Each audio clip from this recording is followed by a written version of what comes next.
Hello students. तो आज हम एनवायरमेंटल इंजीनियरिंग सब्जेक्ट पढ़ेंगे। तो एनवायरमेंटल इंजीनियरिंग सब्जेक्ट में हमारे काफ़ी सारे सब्जेक्ट आते हैं, जैसे कि आपका हो गया वाटर सप्लाई इंजीनियरिंग। कौन सा सब्जेक्ट आते हैं? Water supply engineering, waste water engineering, solid waste management and air and noise pollution control engineering. तो इसमें आज हम स्टडी करेंगे, एक इंट्रोडक्शन करेंगे वाटर सप्लाई इंजीनियरिंग का। तो वाटर सप्लाई इंजीनियरिंग में काफ़ी सारे इसमें होते हैं, जैसे कि इसमें हम जो आज स्टडी करेंगे, जैसे quality characteristics of water, treatment of water and sources of water. तो सबसे पहले इसमें बात आती है कैरेक्टरिस्टिक्स ऑफ वाटर। बताना चाहिए हमें कैरेक्टरिस्टिक्स ऑफ वाटर, या इसको हम बोलते हैं क्वालिटी कैरेक्टरिस्टिक्स। तो क्वालिटी कैरेक्टरिस्टिक्स ऑफ वाटर, हमारे वाटर की क्वालिटी तीन टाइप की होती है। पहली होती है फिजिकल कैरेक्टरिस्टिक्स ऑफ वाटर, दूसरी होती है केमिकल कैरेक्टरिस्टिक्स ऑफ वाटर, और तीसरी होती है बायोलॉजिकल कैरेक्टरिस्टिक्स ऑफ वाटर। तो सबसे पहले हम बात करते हैं केमिकल कैरेक्टरिस्टिक्स ऑफ वाटर।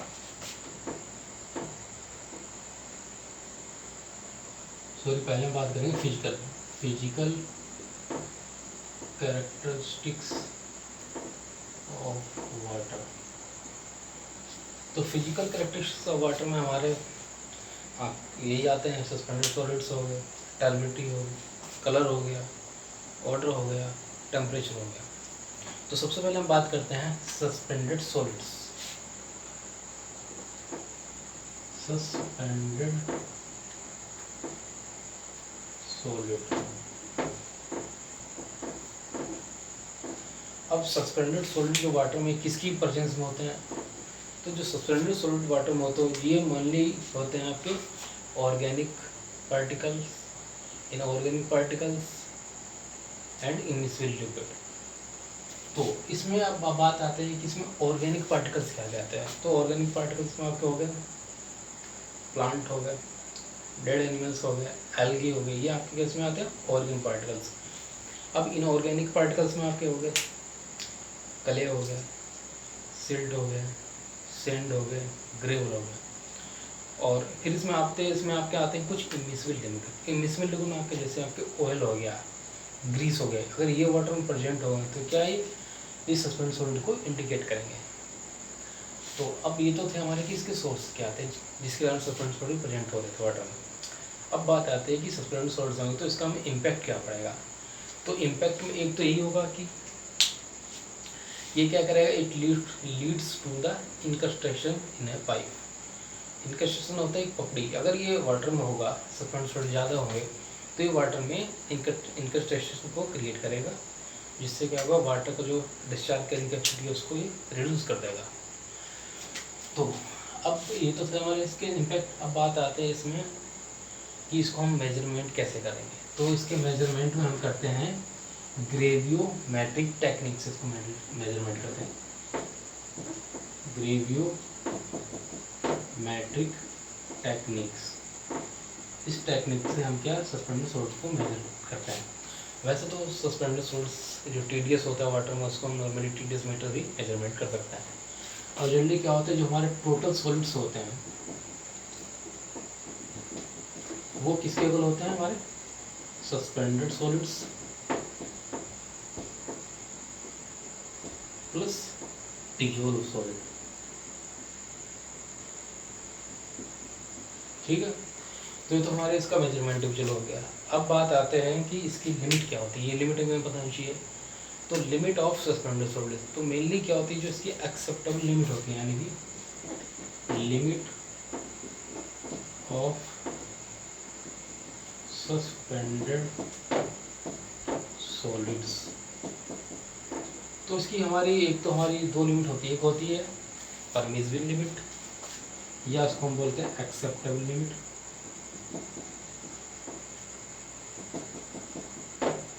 दूसरी होती है हमारे इसमें cause for rejection limit. Cause for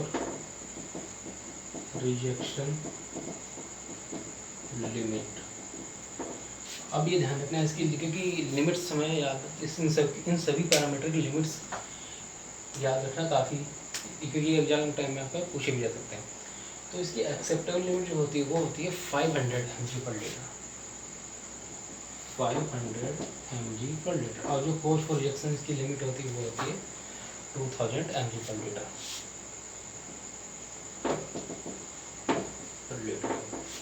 तो ये तो हमने स्टूडेंट्स पढ़ा था सस्पेंडेड सॉलिड्स के बारे में, इसमें पढ़ा था इसके सोर्स क्या हैं, इम्पैक्ट क्या है, मेजरमेंट क्या है और इसकी लिमिट क्या है। अब हमारा नया पैरामीटर आता है जिसका नाम है टर्बिडिटी। तो नेक्स्ट पैरामीटर है हमारा इसका टर्बिडिटी, TURBT। अब बात आती है टर्बिडिटी क्या होगा। जैसे टर्बिडिटी नाम से पता चल रहा है धुंधला, तो अब टर्बिडिटी के जो सोर्स होते हैं वही होते हैं जैसे आपके organic particle, inorganic particle, immiscible liquid, immiscible liquid से आपके ऑयल, ग्रीस हो गए, और क्ले, सिल्ट, ग्रेवल, और उसमें जो ऑर्गेनिक पार्टिकल्स हो गए जैसे आपके प्लांट हो गया, एल्गे हो गया। तो ये जो वाटर में प्रेजेंट होंगे तो क्या होगा, इससे क्या होगा, जो वाटर में क्या होगा, धुंधलापन होगा।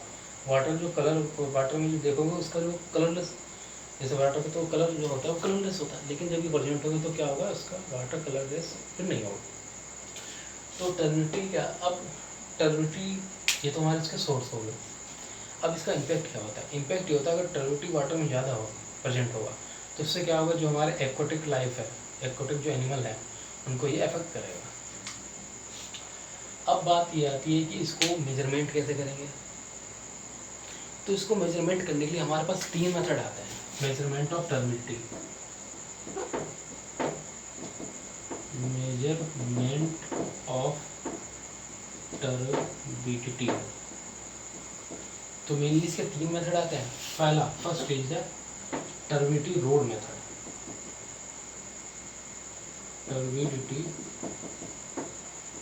Road method.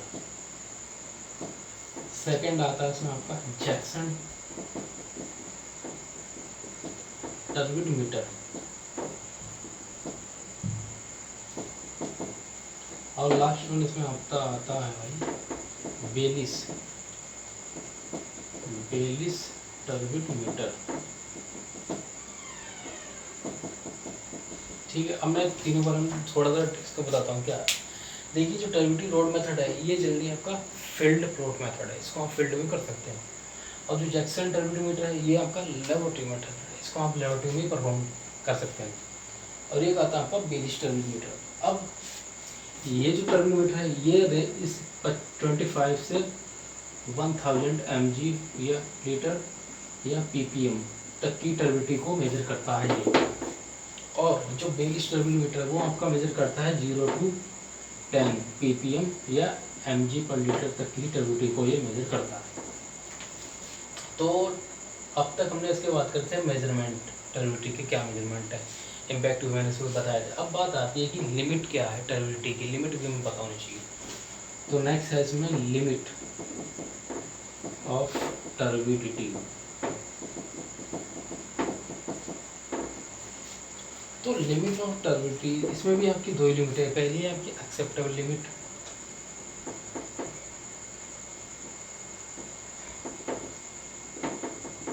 दूसरी फिर आती है आपकी कॉज फॉर रिजेक्शन लिमिट।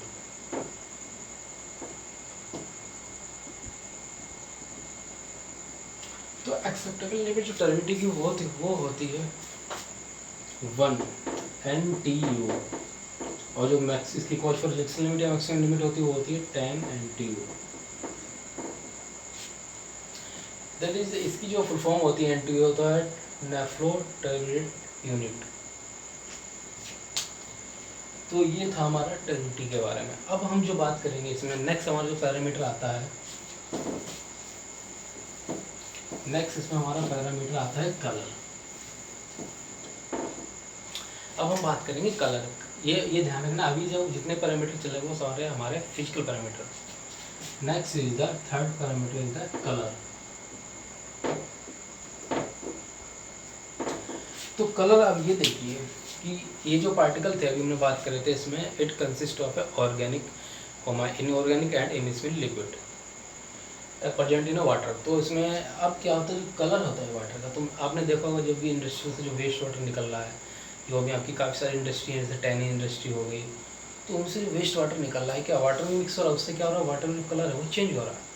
और बाकी जो और पार्टिकल्स हैं उनके कारण भी वाटर का कलर चेंज हो रहा है। तो ये तो हमारे हो गए इसके सोर्स की कलर होता क्या है चेंज हो रही इसके। अब बात करते हैं इसके इम्पैक्ट क्या होता है। इम्पैक्ट में इसके बात करते हैं तो इम्पैक्ट में ये होता है कि अगर वाटर कलर होगा तो ये क्या ये अफेक्ट करेगा मार्केटेबिलिटी को। तो अब ये तो हमारा इम्पैक्ट हो गया। अब इसमें हम बात करेंगे कि कलर को हम किससे एक्सप्रेस करते हैं या किससे मेजर करते हैं। तो कलर को हम जो अब बात करते हैं मेजरमेंट ऑफ कलर। तो जनरली जो कलर का हम मेजरमेंट करते हैं वो करते हैं टिंटोमीटर।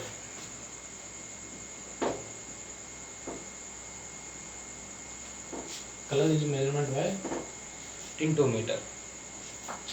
अब it is expressed by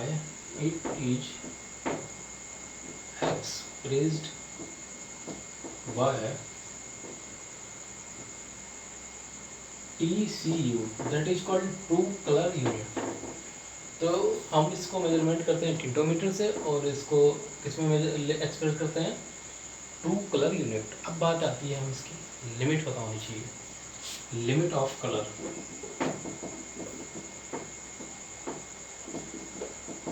तो पहली इसमें आती है आपकी एक्सेप्टेबल लिमिट। एक्सेप्टेबल लिमिट तो कलर की जो एक्सेप्टेबल लिमिट होती है वो होती है कितनी 5 TCU। TCU की मैंने आपको पहले ऊपर बता दी है। फिर नेक्स्ट है कोश फॉर रिजेक्शन वैल्यू, वो उसकी है 25 TCU। तो ये हमारा था कलर। अब नेक्स्ट हमारा पैरामीटर आता है ऑर्डर।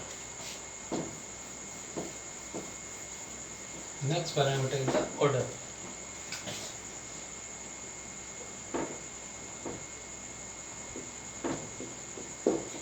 तो ऑर्डर जो होता है ऑर्डर नाम से ही पता लग रहा है, हिंदी में इसको दुर्गंध कहते हैं। तो ऑर्डर क्या होता है ये किसके कारण होता है। It is due to dissolved gases like H2S, CO2 and ammonia and vegetal matter, जिसके कारण क्या होता है, जिसके कारण हमें वाटर में ऑर्डर क्रिएट होता है। तो ये तो हमारे इसके हो गए ऑर्डर। अब बात ये आती है कि ऑर्डर को हम किससे मेजरमेंट करेंगे, क्योंकि हमें एक तो इसके पता ये होना चाहिए कि इसके सोर्सेज क्या हैं और मेजरमेंट किससे करेंगे इसका। तो नेक्स्ट इज द मेजरमेंट। अब तो इसकी मेजरमेंट की बात करते हैं तो ऑर्डर को जो हम मेजरमेंट करते हैं वो करते हैं ऑस्मोस्कोप। एक टेक्निक होती है ऑस्मोस्कोप।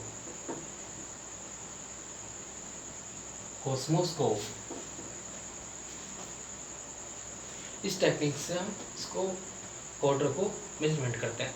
अब इसको एक्सप्रेस करते हैं, मतलब इसको किस में मेजर करते हैं। It is expressed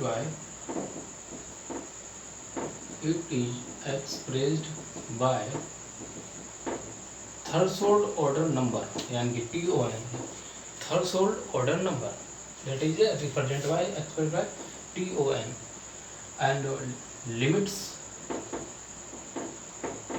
limits of order.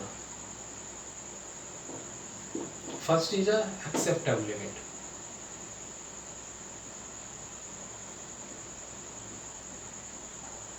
and second is a cause for rejection limit.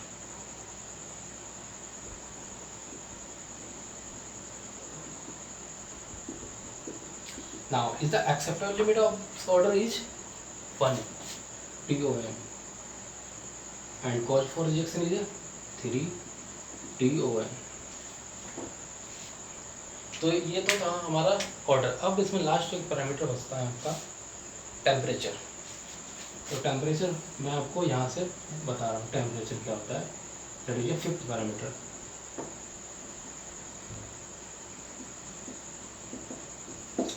तो टेम्परेचर किस तरह इफेक्ट करेगा। तो वैसे तो नॉर्मली जो घरों में वाटर सप्लाई होता है वहाँ का जो उसमें टेम्परेचर रखते हैं जो वाटर का, वो रखते हैं 10 से 25 डिग्री सेल्सियस तक जो टेम्परेचर रखते हैं वाटर सप्लाई नॉर्मली जो सप्लाई करता है। अब temperature can be affect by the biological and chemical activity. तो देखिए कैसे अफेक्ट करता है। अगर मान लीजिए वाटर का टेम्परेचर दुगना कर देते हैं, तो दुगना करने से क्या होता है कि जो उसमें वाटर में बैक्टीरिया वगैरह प्रेजेंट होते हैं तो ये उनकी ग्रोथ को डबल कर देता है। जस्ट टेम्परेचर भी इफेक्ट करता है वाटर को। तो इसलिए हमें नॉर्मली जो हम टेम्परेचर रखते हैं वाटर सप्लाई में वो 10 से 25 डिग्री सेल्सियस तक रखते हैं। तो अभी तक तो मैंने इसमें मैंने स्टडी की थी फिजिकल कैरेक्टरिस्टिक्स जो कि मैंने आपको बताया था। अब हम बात करेंगे इसमें केमिकल कैरेक्टरिस्टिक्स ऑफ वाटर।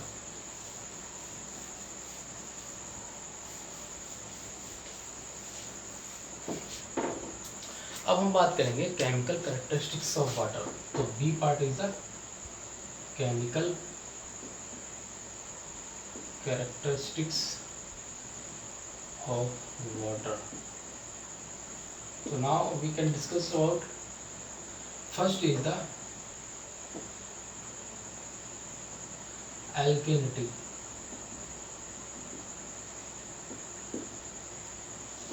तो alkalinity क्या होती है वाटर में? वैसे तो इसकी सिंपल डेफिनेशन होती है alkalinity में भी डिफाइन है the quantity of ion present in water that can be neutralized by hydrogen ion, that is called alkalinity। अब बात ये आते हैं कि इसके सोर्स ये हैं। तो इसके जो मेजर सोर्स होते हैं एल्कलिनिटी के, तो इसके जो सोर्स होते हैं मेजर सोर्स वो होते हैं इसमें आपके CO3 HCO3 आपका होता है OH-। तो इसके ये जो होते हैं मेजर सोर्स होता है एल्कलिनिटी के। तो अब बात ये आती है कि एल्कलिनिटी वाटर पर प्रेजेंट होगा, अगर ज़्यादा होगा एक अमाउंट से ज़्यादा होगा तो क्या होगा। अगर एल्कलिनिटी वाटर में ज़्यादा प्रेजेंट होगा तो एक तो इम्पैक्ट इसका यही है कि ये एक तो इसका इम्पैक्ट क्या है बीटा टेस्ट, और दूसरा इसमें आपको क्या है ये इनक्रस्टेड, ये it leads to incrustation in pipe. तो जनरली क्या होगा जब पाइप में इनक्रस्टेशन क्रिएट होने लगे तो जिससे क्या होगा जो डिस्चार्ज है पाइप में जो डिस्चार्ज फ्लो रहा है उसकी कैपेसिटी को रिड्यूस कर देगा। तो ये तो थे हमारे इम्पैक्ट। अब बात ये आती है इसका मेजरमेंट। तो जनरली हम इसके जो मेजरमेंट करते हैं वो टाइट्रेशन मेथड से करते हैं एल्कलिनिटी का, और एल्कलिनिटी के जब टाइट्रेशन मेथड से इसको मेजरमेंट करते हैं तो इसमें हम जो एसिड यूज करते हैं वो हम यूज करते हैं H2SO4, और दो इसमें हम इंडिकेटर यूज करते हैं हमारा फिनोक्सिलिन हो गया और दूसरा होगा मिथाइल। तो इसको हम टाइट्रेशन मेथड के थ्रू हम इसको एल्कलिनिटी वाटर की फाइंड आउट करते हैं। तो अब बात आती है इसमें लिमिट्स क्या होती है इसकी, लिमिट ऑफ एल्कलिनिटी।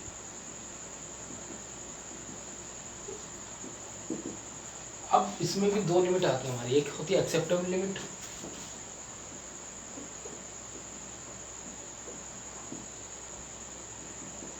दूसरी होती है हमारी cause for rejection limit.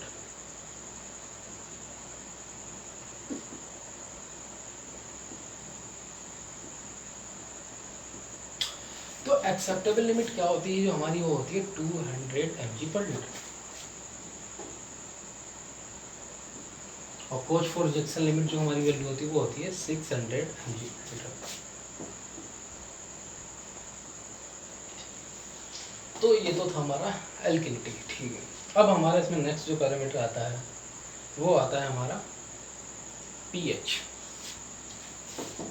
Now second is the pH। अब हमें पता होना है pH होता है।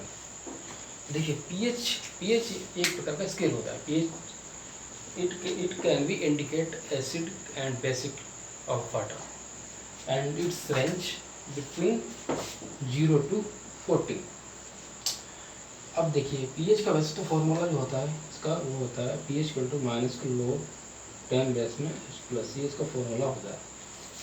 अब अगर 0 to 7 pH है, वाटर का pH अगर 0 to 7 है तो ये इंडिकेट करेगा आपका एसिडिक, और अगर आपका 7 to 14 है तो ये इंडिकेट करेगा आपको बेसिक्स। ठीक है, ये तो बात आती है pH।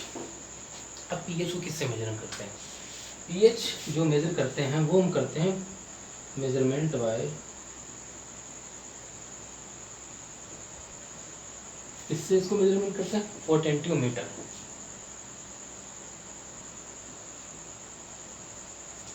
तो it can be measured by potentiometer. तो अब बात आती है इसकी लिमिट्स क्या है। Limit of pH, limit of pH first चीज है एक्स। इसमें बेसिकली तो एक्सेप्टेबल लिमिट जो होती है इसकी वो होती है according to WHO and BIS के अकॉर्डिंग जिसकी लिमिट होती है वो होती है आपकी 6.5 to 8.5 जो इसकी लिमिट होती है। और नॉर्मली जो वाटर में जो हम वाटर ड्रिंकिंग करते हैं उसका जो पीएच होता है वो नॉर्मली वैसे तो 7 होना चाहिए, और नहीं तो हमारी जो लिमिट पीएच होती है वो इतना हमारा होना चाहिए 6.5 to 8.5 तक हमारा पीएच होना चाहिए वाटर में। जो इसके बाद हमारा नेक्स्ट पैरामीटर्स में आता है हार्डनेस।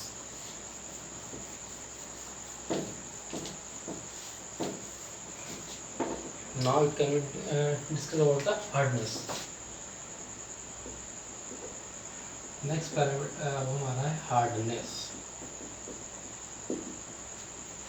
अब बात आती है हार्डनेस के बाद। देखिए multivalent cation present in water that is called hardness of water.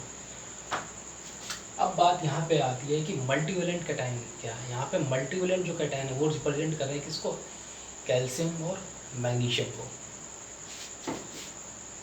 अब जो हमारी हार्डनेस होती है वो दो टाइप की होती है, पहली और ठीक है। पहली हमारी जो हार्डनेस होती है वो होती है टेम्परेरी हार्डनेस।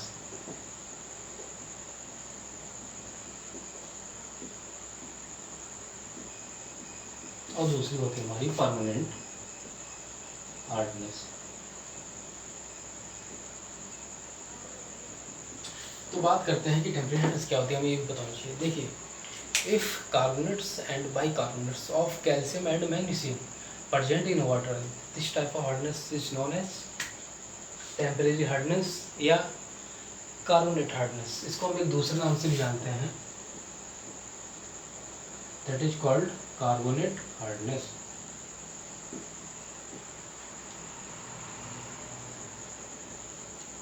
और ये किसके प्रेजेंट हो रहा है, if carbonate and bicarbonate of calcium and magnesium। अब बात ये आती है कि इस हार्डनेस को आप रिमूव कैसे करेंगे। तो this type of hardness can be easily removed by simple boiling या एडिशन ऑफ लाइम। तो सिंपल बॉइलिंग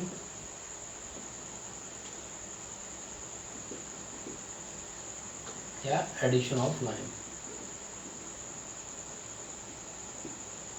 चलिए ये तो हमारा होगा टेम्परेरी हार्डनेस। अब हम बात करेंगे परमानेंट हार्डनेस हमारी क्या होती है। देखिए परमानेंट हार्डनेस जो होती है इसको हम दूसरे नाम से जानते हैं, नॉन कार्बोनेट हार्डनेस के नाम से भी जानते हैं इसको।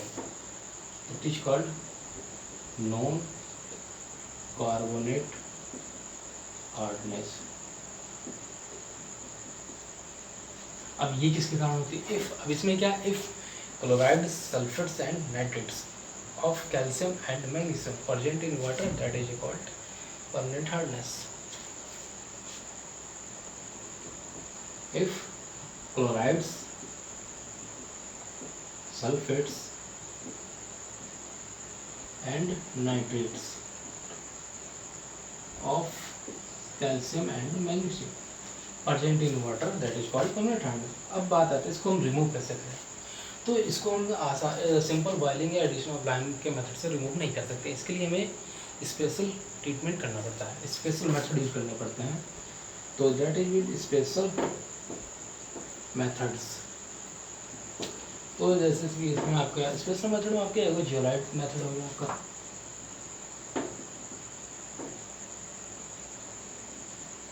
दूसरा आपका इसमें हो गया lime soda process,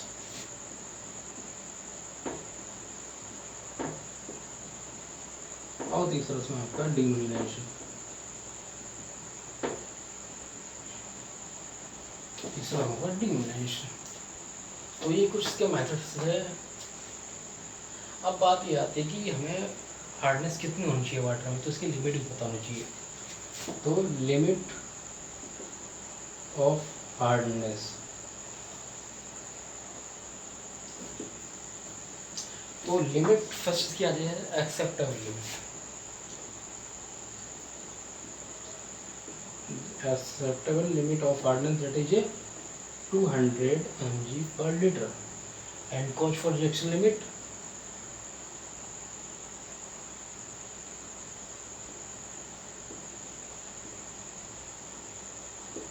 600 mg per liter। तो हमने ये तो डिस्कस किया हार्डनेस के बारे में। अब हमारा नेक्स्ट इसमें पैरामीटर आता है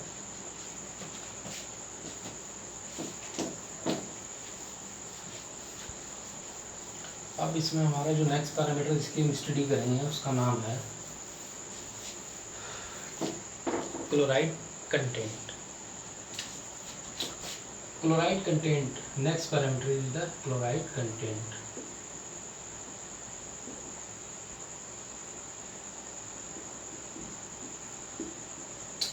देखिए क्लोराइड कंटेंट क्या होता है।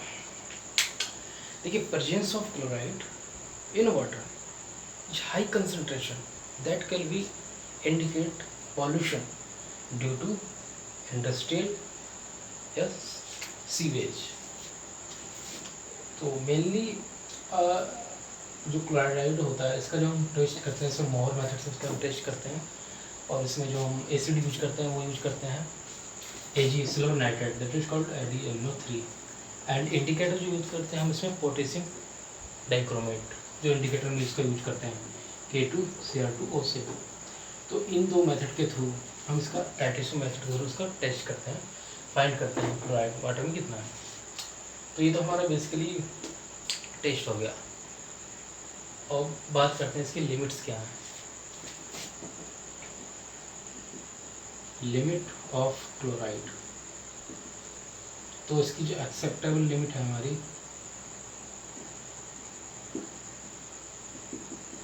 वो हमारी 200 mg पर litre, and cause for rejection limit,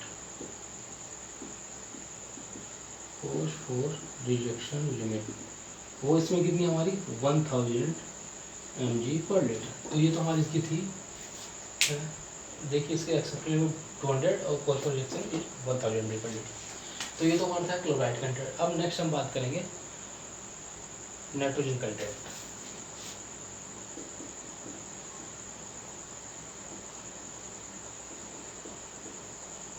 ये भी हमारा पैरामीटर है केमिकल कैरेक्टरिस्टिक। तो नाइट्रोजन कंटेंट क्या है कि present of nitrogen in water that will be indicate pollution due to organic matter. तो जनरली ये हमारे 4 टाइप का होता है। पहला होता है फ्री अमोनिया,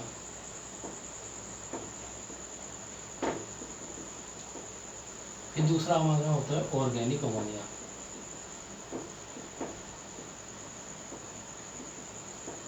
और फिर इसमें तीसरा होता है हमारा नाइट्राइट,